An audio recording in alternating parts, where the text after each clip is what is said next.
합니다. 점심을 다 어떻게 해결하셨는지 궁금하지만 묻지는 않겠습니다. 뭐 다 알아서 다 해결하셨을 거라는 생각을 합니다. 어느 교회 주일학교 교사를 열심히 봉사하는 자매가 있는데, 이 자매는 뭐 어떤 면으로 보든지 뭐 모자라는 게 없어 보였습니다. 그런데 이상하게 나이가 들어도 시집을 가지 못하는 거예요. 어느 날 이제 목사님이 그 어머니에게 이유를 물어봤습니다. 왜 시집을 안 가나 못 가나 이러면서 물었죠. 그러니까 어머니의 말씀은 시집을 못 가는 게 아니라 안 간다, 본인이 안 가려고 한다, 그렇게 얘기를 하시면서 그 이유를 설명을 하는데, 그 이유를 설명을 들으면서 이제 목사님이 참 당황스러웠다, 그렇게 말씀을 하셔요. 그 자매가 결혼하지 않는 이유가 뭐냐 하면, 그 이유는 적어도 자기 형부하고 대화가 통하는 남자가 나타나기 전에는 결혼하지 않겠다라는 겁니다. 자매의 형부는 공부를 많이 했고, 그리고 전문직에 종사하고 있는 그런 분이었다고 그래요.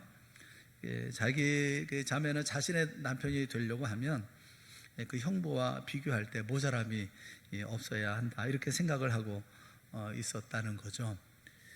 결국 자매는 결혼하지 못하고 나이만 점점 들어갔습니다.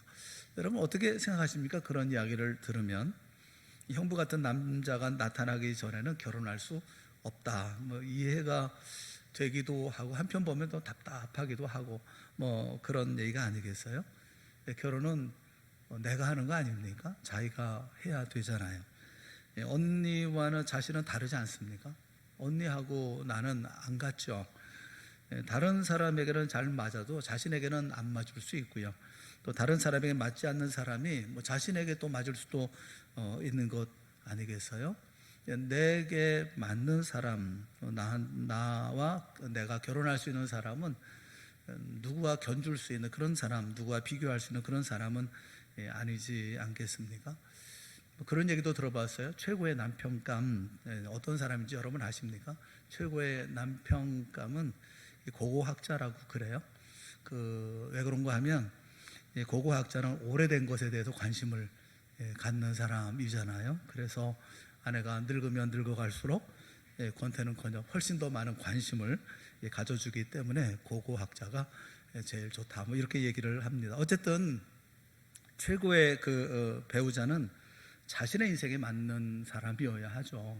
그러니까 날 이해해주고, 날 사랑해주고, 날 위해줄 수 있는 그런 사람하고 결혼을 해야지, 남과 비교해서 그런 맞는 이런 사람을 택해서 결혼한다는 것은 위험천만한 일이 아니겠어요?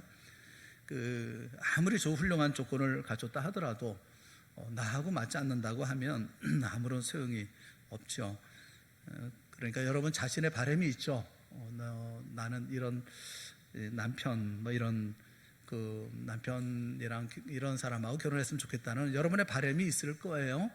뭐 다 바람이 있지만, 그러나 지금 사는 분이 최적화된 아주 잘 맞는 최고의 배우자라는 사실을 꼭 믿으시기를 바랍니다. 네.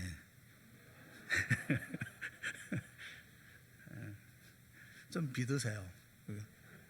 뭐 이제 뭐 어떻게 할 거예요? 더 되돌아갈 수도 없고 믿고 살아야지. 우리는 자꾸 이제 남들하고 비교하는데 문제가 있어요. 신앙생활도 마찬가지고 인생도 마찬가지고 자꾸 이 비교를 해요. 인생은 다 똑같지 않습니다. 100m 달리기 선수는 똑같은 출발선상에서 같이 출발을 해요. 그러니까 1, 2, 3, 4등을 나눌 수가 있어요. 인생은 그렇지 않습니다. 출발선이 다 다릅니다. 다 다른 여건입니다. 거기서 어떻게 1, 2, 3, 4등을 가릴 수가 있어요? 그렇게 가릴 수 있는 게 아니거든요.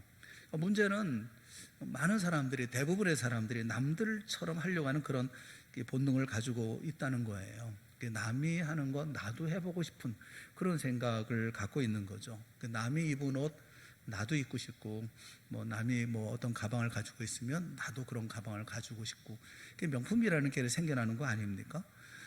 요즘에 뭐 성형도 또 요즘에 뭐 유행하는 성형이 있다고 그러더라고요. 남들처럼 이렇게 남이 또 하면 나도 좀 그렇게 해보고 싶은 그런 마음이 있는 것 같아요. 뭐 요즘에 성형 가운데 안티에이징이라는 게 있잖아요. 잘 모르시나요? 다 알 텐데 뭐. 네. 그 나이 들어 보이지 않게 동안 어떤 뭐 이거 성형하는 그런 것들이 있다고 그러더라고요. 눈 주름, 뭐 윗주름, 뭐 옆에 주름, 뭐 하면서 뭐 이런 게 많이 성형한다고 그러더라고요. 남이 하면 나도 해보고 싶고 뭐 이런 것들이 그래서 유행이라는 게 생겨나는 거 아니겠어요? 남처럼 하면 만족해하고 남처럼 하지 못하면 속상해하고 그런 게 문제지 않겠습니까? 언제나 남만 쳐다보는 거죠. 오늘 저는 이 문제와 관련해서 오늘 본문에 있는 말씀을 같이 보려고 하는 겁니다. 10절에 있는 말씀을 보면 10절 말씀에 이렇게 말씀하죠. 그러나 내가 나 된 것은 하나님의 은혜로 된 것이니, 이 말씀을 좀 우리가 중점적으로 살펴보려고 하는 겁니다. 내가 나 된 것, 내가 나 된 것, 이게 어떤 의미겠습니까? 이 말씀은 에이미, 그러니까 그 영어로 하면 I am what I am. 그러니까 내가 나 된 것. 그 얘기는 내가 다른 사람이 되지 않고 내가 된 것이라는 그런 의미예요. 초대교회는 많은 사람들이 있지 않습니까? 본문에 보면 그 초대교회 당시에 많은 인물들을 보여주고 있는데 거기 베드로가 있죠. 게바라는 베드로가 있고 12제자가 있고요. 또 500여 형제들이 있고 또 야고보도 있죠. 그 중에서 바울은 상당히 특별한 그런 사람이죠. 바울은 그 중에 누구와도 닮지 않았습니다. 다 달랐어요. 그러니까 바울이 어떻게 다릅니까? 뭐 우선 바울이 다른 점을 얘기하자면 출신이 먼저 다르죠. 그런 다소에서 출생했습니다. 이스라엘이 아니라 교포죠. 그러니까 먼 이방 땅에서 태어난 사람이에요.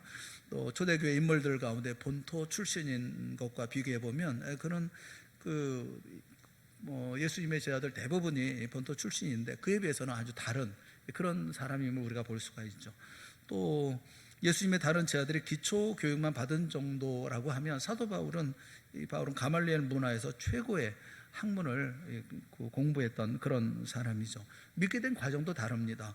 다른 사람이 예수를 믿게 된 과정이 그 과정하고 바울이 예수를 믿게 된 과정은 뭐 완전히 달라요. 다른 사람들은 뭐 고기를 잡다가 혹은 세관에 있다가 예수님께서 부르셔서 예수님의 제자가 되어졌지만 바울은 그러지 않았잖아요. 다메섹으로 예수 믿는 사람을 잡으러 가다가 예수님을 만났습니다. 다른 제자들이 처음부터 예수님을 따르고 섬긴 데 비해서 이 바울은 예수 믿는 사람을 핍박했던 그런 원수였죠. 다른 사람과는 달리 아주 분명하고 강한 성품을 가지고 있었던 그런 사람이기도 했습니다. 타협을 모르고 자기 주장이 강하고 확실한 그런 사람이죠. 바울은 생애도 달랐어요. 다른 제자들과는 달리 일찍부터 이방인 선교에 관심을 가지고 있었죠.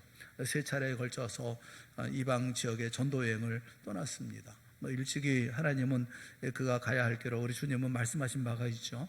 그 아나니아를 보낼 때 사도행전 9장 15절 말씀에 보면 이 바울을 가리켜서 말씀하셨어요. 이 사람은 하면서 이 사람은 내 이름을 이방인과 임금들과 이스라엘 자손들에게 전하기 위하여 택한 나의 그릇이라, 그렇게 말씀했죠. 아나니아가 이 바울이라는 사람을 찾으러 만나러 가라 얘기하니까 아나니아가 거부하잖아요. 이 사람은 특기에 보면 적지 않은 해를 끼친 사람이라고 하는데요. 함에도 불구하고 예수님이 가라 이렇게 말씀하시면서 이 사람은 누구냐 하면서 말씀하시죠. 다른 제자들과는 같지 않은 그런 사명이 주어진 사람인 것을 우리가 볼 수가 있어요. 이 바울의 모습이 바로 이런 모습이에요. 그러니까 바울은 베드로가 아닙니다. 바울은 요한도 아니고 바울은 야고보도 아닙니다. 바울은 바울인 거예요. 그러니까 내가 나 된 것은 하나님의 은혜다라는 말이 바로 그것을 가르쳐 말씀해주고 있는 거죠. 자신이 어떤 사람처럼 되지 않고 바울로 살아가게 된 것에 대한 이야기예요. 난 그것을 참 감사한다. 난 바울로서 살게 되어진 것을 참 감사한다. 이렇게 얘기하고 있는 거죠. 어때요? 여러분들은 여러분의 이러한 자신의 삶을 보면서 감사해 하십니까? 이렇게 삶을 살게 된 거 돌아보니까 참 너무 감사해. 이렇게 하나님께서 나를 인도하신 거 생각해 보니까 참 감사해. 이런 마음을 가지고 사십니까? 아니면 불만족스러운 그런 마음을 가지고 누구처럼 되어야 되는데, 누구처럼 살아야 되는데, 이런 마음 가지고 사십니까? 바울은 베드로처럼 살지 않은 것에 대해서 감사하는 거예요. 요한이나 야고보나 다른 사도들처럼 되지 않은 것에 대해서 감사하는 거예요. 이건 참 놀라운 일 아니겠어요? 여러분, 당시 베드로는 교회 전체에서 가장 유명한 사람이었습니다. 베드로는 예수님 다음이라고 얘기할 만큼 많은 사람들이 베드로를 다 이렇게 의지하고 또 베드로를 많이 존경을 했죠. 예수님의 수제자였었고요. 최초의 신앙 고백을 한 사람이기도 하고, 또 디베라 바닷가에서 주님으로부터 내 양을 먹이라라는 위탁을 친히 받은 사람이고요. 또 성전 비문의 안진뱅이를 일으켰던 사람, 또 살해드린 공의 앞에서 위축되지 않는 그런 신앙의 사람이 베드로였죠. 이 베드로를 부러워하지 않을 사람이 누가 있겠어요? 다 베드로 같이 살았으면 좋겠다, 나도 베드로 같이 살았으면, 이런 마음이 없는 사람이 누가 있겠어요? 더더군다나 핍박자로 살다가 뒤늦게 예수님을 믿게 된 바울의 입장에서 생각해 보면 모든 사람이 부러워하는 그런 베드로처럼 되고 싶은 마음이 왜 없겠어요? 그런데 바울은 그렇지 않았다고요. 바울은 베드로가 아니에요. 자신에게는 자신의 길이 있어요. 자신은 감사하기를, 난 베드로같이 살지 않게 된 것을 감사하고 있는 거거든요. 베드로의 길과 자신이 가야 할 길은 다른 길이라는 사실을 명확하게 알고 있는 거죠. 베드로는 베드로대로 주님 기쁘시게 할 사명이 있고, 바울은 자신은 자신대로 자신의 방식대로 주님을 기쁘시게 할 사명이 있죠. 내게 주어져 있는 성품이 있고 성격이 있고 배움이 있고 또 내게 주어져 있는 사역이 또 다른 거 아니겠어요? 그래서 자신은 바울로 살아가게 된 것에 대해서 감사하는 거예요. 베드로가 되지 않은 것에 대해서 오히려 감사하는 거죠. 이게 내가 나 된 것은 하나님의 은혜라고 하는 그런 말씀인 거예요. 그 천호식품의 그 회장이 있죠. 김영식이라고 하는 회장이 그 청년들을 대상으로 해서 이 강연을 하면서 좀 독한 말을 했다고 그래요. 근데 그분이 얘기하면서 매번 무슨 돈 많은 놈들, 무슨 골프 치러 다니는 놈들, 벤츠 타고 다니는 놈들, 이렇게 얘기만 하지 말아라. 뒤에서 자꾸 씻고 또 자꾸 이렇게 얘기하지 마라. 너희도 부자 되고 싶으면 부자를 존경할 줄 알아야 된다. 그리고 부자를 연구할 줄 알아야 된다. 어떻게 해서 그가 부자가 됐는지를 알고 열심히 또 내가 또 노력해야 되는 거 아니냐. 그러면서 이제 그렇게 하면 벤츠도 타고 골프도 칠 수 있는 거 아니냐. 그러니까 욕만 하지 마라. 그래서 이 얘기를 했다는 그 글을 한번 좀 본 적이 있어요. 왜 우리는 자꾸 다른 사람들을 보면서 얘기를 하는지 모르겠어요. 그 사람은 그 사람대로 삶을 살아가는 거고, 돈을 많이 벌었든 어떻게 했든 그건 그 사람의 자기의 길을 가는 거잖아요. 보면서 배울 거는 배우고 배우지 말 것은 배우지 말고 버릴 건 버리고, 그러면서 우리가 삶을 살아야 되잖아요. 내 인생에 가장 좋은 삶을 살아야 되는 거 아니겠어요? 가난하게 태어난 것은 당신의 잘못이 아니다. 그러나 가난하게 죽는 것은 당신의 잘못이다. 이 말은 빌 게이츠가 한 말이에요. 가난하게 태어날 수가 있어요. 우리가 태어나는 것은 내가 마음대로 할 수 없잖아요. 그러나 인생 살아가는 것은 내 마음대로 할 수 있잖아요. 내가 결정해서 내가 노력해서 내가 그 길을 가야 되는 거 아닙니까? 그런데 우리는 다른 사람하고 자꾸 비교해 보면서 그렇게 살고 있거든요. 다른 사람과 비교할 이유가 뭐가 있어요? 그런다고 해서 그 사람처럼 산다고 내가 행복해지는 것도 아닐 터인데 왜 그런지 모르겠어요. 흔히 그런 얘기 하잖아요. 모방은 최고의 학습법이다, 그런 말을 하는데 우리는 그걸 알아야 됩니다. 아무리 모방을 잘해도 모방하면 그냥 그 사람처럼 되는 거예요. 그 사람 남처럼 되는 것밖에 안 되잖아요. 하나님이 우리가 살아가는 삶이 남처럼 되길 원하십니까? 남들처럼 살아가는 삶이 되기를 원하십니까? 하나님은 우리가 우리 자신의 삶을 살아가기를 원하시죠. 다른 사람의 인생을 바라보면서 다른 사람처럼 되지 못한 것을 한탄하는 사람처럼 불행한 인생은 없어요. 동산교회는 동산교회잖아요. 왜 다른 교회가 비교하고 다른 교회를 부러워합니까? 아니, 그 교회 가시지. 그렇게 해야 되는 거 아니겠어요?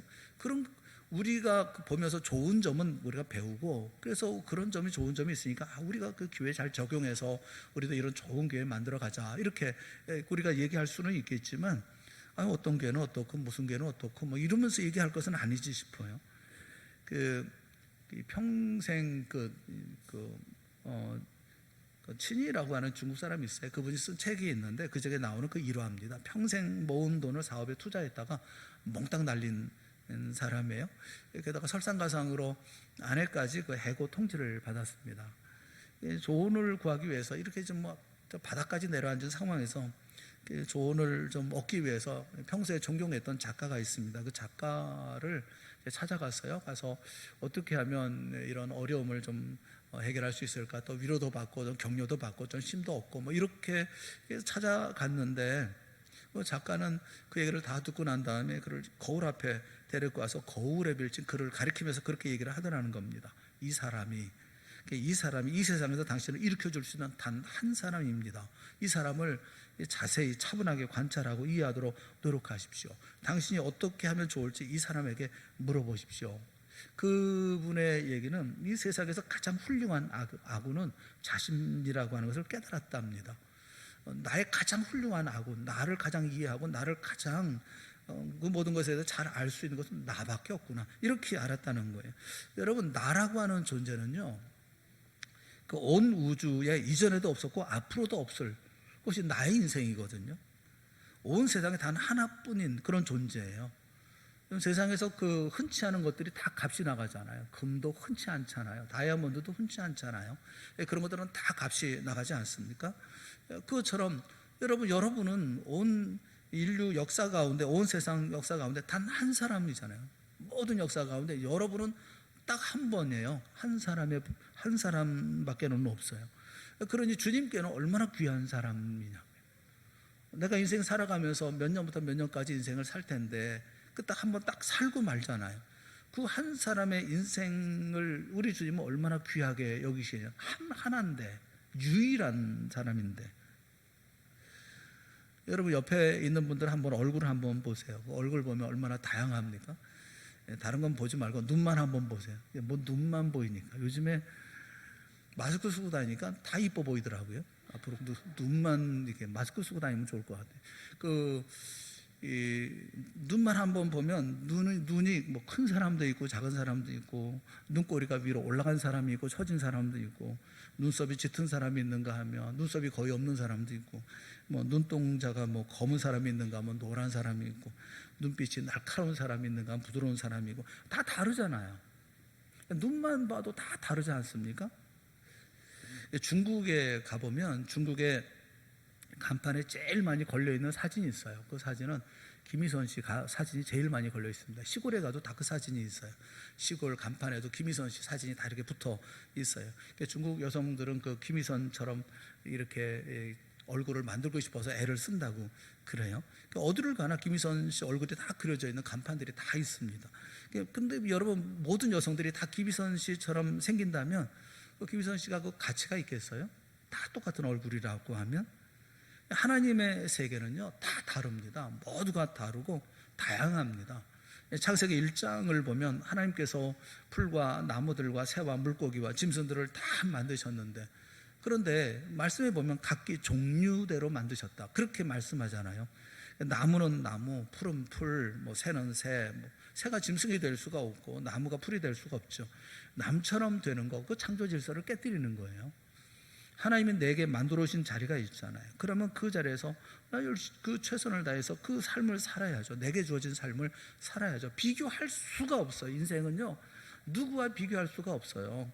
학교 시험에는 물론 모범 답안이라는 게 있습니다. 답안대로 답을 잘 쓰면 우등생이 되죠. 1, 2, 3등이 가려지죠. 칭찬을 받습니다. 가장 답을 잘 쓴 사람이 1등이 되니까요, 소위 최고의 학생이 되는 거죠. 뭐 사람들은 그것을 가르쳐서 성공이라고도 말합니다. 근데 여러분, 우리 자녀들을 보면서 그렇게 1등 되라고만 얘기하십니까? 모두가 다 성적 잘 받으면 그거 좋죠. 그것이 다 부모들이 가지고 있는 심정이 아니겠습니까? 그런데 저는 아이들하고 얘기하면서도 1등을 강요해 본 적은 없어요. 열심히 해라, 스트레스는 받지 마라, 열심히 했으면 그거 족하다, 이렇게 말합니다. 저희 아이들이 베스트 원, 최고의 사람이 되어지기보다는 only one, 유일한 사람이 되기를 원하기 때문에 그런 거예요.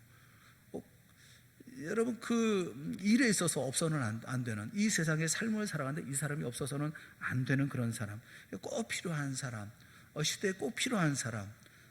그럼 여러분, 성적은 좋지만 별로 쓸모가 없는 사람이 있지 않습니까? 그런 사람이 무슨 의미가 있어요?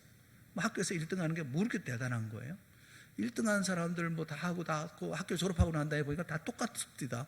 1등 한 사람이나 꼴찌 한 사람이나 살아가는 모습 보니까 큰 차이 없더라고요. 살아가는데 그 무슨 차이가 있어요? 행복을 어떻게 논할 수가 있어요? 얘기할 수가 없잖아요. 나는 유일한 사람이에요. 우리 가정은 유일한 가정이에요. 이 교회는 유일한 교회예요.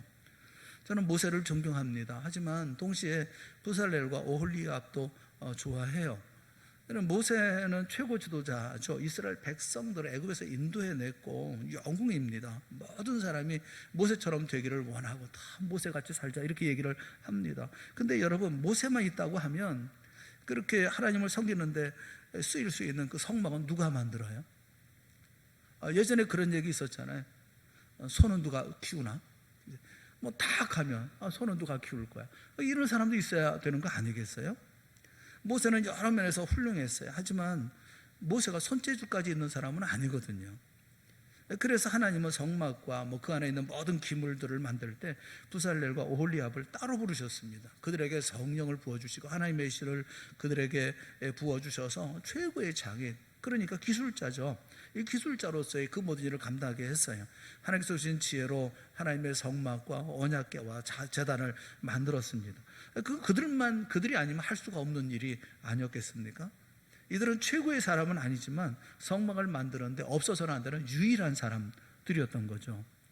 부살렐은 부살렐이고 모세는 모세인 거예요. 여러분 모두가 다 모세가 되려고 하지 마세요. 부살렐이 되십시오. 하지만 또 그렇다고 해서 부살렐이 되려고도 하지 마세요. 여러분은 하나님 앞에 그냥 여러분이 되시면 돼요. 내게 주어진 길을 열심히 사시면 되는 거예요. 한 아이가 길에서 카세트 테이프를 주었습니다. 테이프에는 아무런 종이도 붙어있지 않아가지고 내용이 뭔지를 알 수가 없었어요. 이것을 보면서 궁금하죠. 기대가 컸습니다. 여기에 어떤 음악이 담겨 있을까? 클래식 음악이 담겨 있을까? 영화 음악이 담겨 있을까? 아니면 누가 강의한 것을 녹음한 그런 테이프일까? 어떤 시낭송하는 테이프일까? 잔뜩 기대하고 집에 돌아와가지고 카세트 테이프 플레이어에 넣고서는 버튼을 눌렀어요. 그랬더니 흘러나온 소리는 기가 막힌 소리였습니다. 그것은 계란 사이소 하는 소리였어요. 그 계란 장수가 하루 종일 틀고 다니는 테이프, 계란 사이소 하는 테이프였어요. 여러분, 명곡 테이프가 아니라서 실망할 수도 있고 실망해서 버릴 수도 있어요. 그런데 이 테이프가, 이 계란 사이소 하는 테이프가 계란 장사 아저씨한테는 정말 소중한 거예요. 저는 명곡 테이프는 다시 사면 됩니다. 많으니까. 그런데 어떤 음반 가게 가도 계란 사이소라는 테이프는 살 수가 없어요. 여러분, 이거 파는 데가 없어요. 어쩔 수 없이 이 테이프를 만들려고 하면 몇 시간을 녹음기 앞에 앉아가지고 계란 사이소, 맛 좋고 알 굵은 계란 사이소, 이거 녹음을 해야 됩니다. 싱싱한 계란이 왔어요. 이러면서 그걸 다 녹음을 계속 해야 되는 거잖아요. 여러분, 계란 장사 아저씨에게 그 테이프는 세상의 어떤 테이프보다도 귀한 거예요. 저는 우리 모두가 이런 사람이 되었으면 좋겠어요. 하나님 앞에 가장 소중한 사람, 하나님 앞에 귀 쓰는 사람, 그곳에 그 사람에게 가장 필요한 사람이 되면 그것이 우리가 해야 할 일 아니겠어요? 내 아이들에게는 내가 적성이 맞는 거예요. 내가 가르쳐야 하고 내가 아이들을 인도해야 되기 때문에 하나님께서 나를 이 가정의 아빠로 세워주신 거예요. 그러면 아이들을 잘 훌륭하게 잘 만들 수 있도록 노력을 하는 거, 이 아이들에게 잘 적응해서 잘 만들어가는 건 내 몫이잖아요. 이게 누가 하겠어요? 나 아니면 누가 합니까? 아빠는 난데, 나 아니면 누가 아이들한테 아빠 노릇을 하겠어요? 엄마는 난데, 누가 아이들한테 엄마 노릇을 하겠어요? 나 아니면 누가 하겠어요? 이 사람에게 아내 노릇을 누가 하겠어요? 이 사람을 도와주고 사랑해주고 끌어주고 또 할 수 있는 모든 것들, 그건 누가 하겠어요? 또 남편 노릇도 누가 하겠어요? 나 외에 누가 할 수 있는 사람이 있겠습니까? 손바닥이 무조건 크다고 다 좋은 건 아니잖아요. 가려운 대로 긁어주지 못하는 손이라고 한다면 손바닥이 크면 무슨 소용이 있습니까? 손이 작아도 가려운 데를 긁어줄 수 있다고 한다면 그 작은 손이 더 필요하죠. 우리 교회도 우리 주님의 가려운 것, 또 교회의 가려운 것을 긁어줄 수 있는 손을 가진 사람, 이런 사람이 정말 중요하고 소중하지 않습니까? 최고의 인물이 아니라도 좋아요. 우리가 다 베드로가 아니라 하더라도 상관없어요. 바울이 아니라도 상관없어요. 우리는 우리 방식대로 살아가면 그게 맞는 거예요. 바울의 얘기를 듣고 베드로의 얘기를 듣고 예수 그리스도의 말씀을 들으면서 우리가 우리의 삶을 조정하고 다 바르게 만들어가는 거 꼭 굉장히 중요한 일입니다만은, 바울이 전도여행을 떠났다고 해서 모두가 또 전도여행 떠나야 되겠습니까? 누가 신학교를 갔다고 하면 다 신학교 가야 되겠습니까? 우리 모두 각자 일해서 하나님을 영화롭게 하면 되는 거 아니겠어요? 어떤 사람이 어떤 봉사를 한다고 해서 그 모든 이 봉사만 할 것은 아니잖아요. 얼마든지 다른 봉사도 할 수가 있죠. 단지 무엇을 하든지 하나님이 꼭 필요한 사람, 하나님의 가려운 것을 긁어줄 수 있는 사람, 그러면 족하지 않습니까? 물이라고 하는 것은요, 이 값에 있어서 포도주에 비할 바는 못 돼요. 그러나 목마른 사람에게 물이라고 하는 것은 포도주보다 훨씬 값으로 따질 수 없을 만큼 귀한 거예요. 포도주를 마시고 나면 목마르지만 물을 마시고 나면 목마르지 않잖아요. 여러분의 인생을 값으로 따지면 안 돼요. 비교하면 안 돼요. 가치를 논할 게 아니에요. 여러분의 가치는 최상의 가치예요. 예수님의 보혈로 구원받은 사람의 가치예요. 그 가치를 어떻게 얘기할 수가 있어요? 그러니까 우리 모두는 서로가 존중하는 게 맞아요. 서로 얘기하면서 이 사람은 배움이 어떻고 가진 게 어떻고 그래서 높게 낮게 얘기하는 것은 그 대단히 잘못된 거예요. 이 사람은 이 사람의 가치가 있는 거예요. 하나님이 인정하시는 가치가 있어요. 그분을 존귀하게 여기는 게 맞습니다. 존중하는 게 맞죠. 그가 배웠던 못 배웠던 잘생겼던 못생겼던 뭐 얘기를 잘하던 못하던 가진 게 있든 없든 상관없이 그분을 존귀하게 여기는 게 맞죠. 존중해야죠. 왜냐하면 하나님의 사람이니까요. 여러분, 그 단순 비교하는 것만큼 어리석은 게 없어요. 인생은 그렇게 비교돼서도 안 되고, 또 나 스스로를 평가할 때도 다른 사람이 그렇게 비교하는 것을 보면서 스스로 낙심하고 하는 것도 잘못된 거예요. 왜 그렇게 사십니까? 나는 내 인생 살아가면 되는 거예요. 그 사람하고 나하고 무슨 관계가 있어요? 예전에 제가 학교 다닐 때 고등학교 학교를 다니면서 이제 교회에서 나름 이제 임원도 하고 이제 일을 하고 그랬었어요. 네, 그런데 일을 하다 보면 좀 다툼이 생기기도 하고 논쟁이 생길 수도 있지 않습니까? 그러니까 논쟁이 생기는 그런 일들이 있었어요. 좀 얘기하고. 근데 후배인데 그 여학생인데 아주 그 독한 말을 해가지고 제가 이제 가슴이 맺혀가지고 그래서 지금도 걔 이름이 생각이 나요. 죽어도 못 잊어버릴 것 같아요. 근데 왜 그랬을까? 가슴이 확 bek혀가지고 세상에 어떻게 그런 말을 나한테 할 수가 있지? 서로 교회를 하고 또 우리 학생들을 이렇게 다 좋게 하려고 하는 건데 어떻게 이런 얘기를 할 수가 있지? 그렇게 생각을 했는데 생각해 보면 그 친구 그 사람도 지금 나이가 지금 꽤 들었지 않겠어요? 저보다 1년 후배니까. 그럼 만나가지고 너 왜 그때 그런 얘기했어? 그러면 기억하겠어요? 뭔 얘기인지 기억도 안 나지? 왜 남의 판단이나 남이 하는 얘기에 그렇게 내가 이렇게 힘들어하고 왜 어려워하고 내 인생에 이렇게 문제가 많을 만큼 그렇게 살아갑니까? 비교하면 안 되는 거거든요. 남들이 얘기하는 거 자기들끼리 하는 얘기일 뿐이에요. 잠깐 있으면 지나가 볼 그런 얘기잖아요. 물은 물일 때 그냥 가치가 있는 거예요. 예수님께서 가나의 혼인잔치에서 물로 포도주를 만드셨다고 해서 모두가 포도주가 되어야 되겠습니까? 거기는 물도 있어야 되는 거 아니에요? 그 잔치에는 그럼 포도주만 있어야 됩니까? 물도 있어야 되지 않겠습니까? 주님이 어떤 사람을 특별하게 만들었다고 해서 모든 사람이 다 그런 사람이 되어줘야 합니까? 우리 같은 사람도 있어야죠. 그는 그고 나는 나고 포도주는 포도주고 물은 물이고 그러면서 살아야 되잖아요. 여러분 절대로 주님은 우리가 남처럼 되지 못했다고 책망하지 않으셔요. 예수님께서 비유로 말씀하시면서 5달란트 받은 종이 5달란트 남깁니다. 10달란트 받은 종이 10달란트 남겼어요. 주님이 두 사람 비교하십니까? 비교 안 합니다. 비교 안 하셔요. 모두 다 5달란트 받은 종이든 10달란트 받은 종이든 착하고 충성된 종아 다 칭찬하셔요. 똑같이 칭찬하십니다. 주님이 책망하신다고 하면 오히려 본래적인 사명을 다하지 못했다고 책망을 하셔요. 사명을 감당 못했다고 책망을 하셔요. 1달란트 받았던 종이 돈을 감추어 두었다가 1달러를 가져오니까 주님이 악하고 게으른 종이라고 책망하시잖아요. 중요한 것은 남처럼이 아니라 나답게 해라. 남처럼 살아가는 게 아니라 나답게 내게 주어진 것 가지고 열심히 살아가는 거. 마틴 루터 킹 목사님이 설교 중에 그런 얘기를 했어요. 흑인들이잖아요. 흑인들에게 얘기하면서 내 사랑하는 흑인 형제 자매들이요, 힘들여 백인처럼 되려고 애쓰지 마십시오. 백인처럼 보이려고 비참한 흉내를 내지 마십시오. 흑인이 얼굴에 분칠을 한다고 백인이 되겠습니까?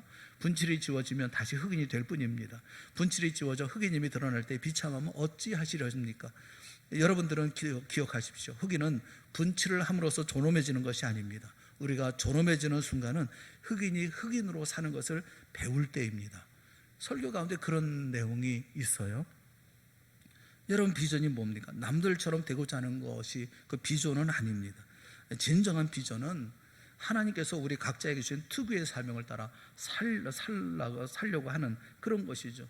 다른 사람의 은사를 부러워하지 마십시오. 우리에게 주어진 각자의 은사가 있잖아요. 그 각자의 은사를 활용하며 살아가는 거죠. 5달란트 받은 사람을 부러운 눈으로 바라보거나 10달란트 받은 사람을 시샘하며 살아가면서 인생을 낭비하지 마십시오. 우리에게 주어진 것은 1달란트지만 그 1달란트 잘 활용해서 이득을 남기는 인생을 살아가는 우리 모두가 될 수 있기를 주님의 이름으로 축원합니다. 그거는 비교의 대상이 되질 않아요. 이 교회도 그랬습니다. 어떤 교회처럼 되자, 이게 교회의 비전이 될 수는 없습니다. 우리의 비전은 이 광명에서 하나님이 우리에게 맡겨주신 모든 특별한 사명을 발견하고 감당하는 것이 되어져야 합니다. 하나님이 그런 비전을 우리에게 이미 주셨어요. 우리가 그 비전을 발견하면서 살아가는 것이 중요한 거 아니겠어요? 그러니까 우리 아무개처럼 되지 않은 것에 대해서 한탄하지 마시고 그것 때문에 좌절하거나 그것 때문에 속상해하거나 그러지 마세요. 저는 여러분이 잘 살고 있다고 생각을 해요. 예전에도 그 처음에 교회를 하면서 그 시골에서 이렇게 막 얼굴 까매져 가면서 그냥 나가서 막 일하시는 그런 분들은 나름 가지고 있는 어떤 위축감이 있어요.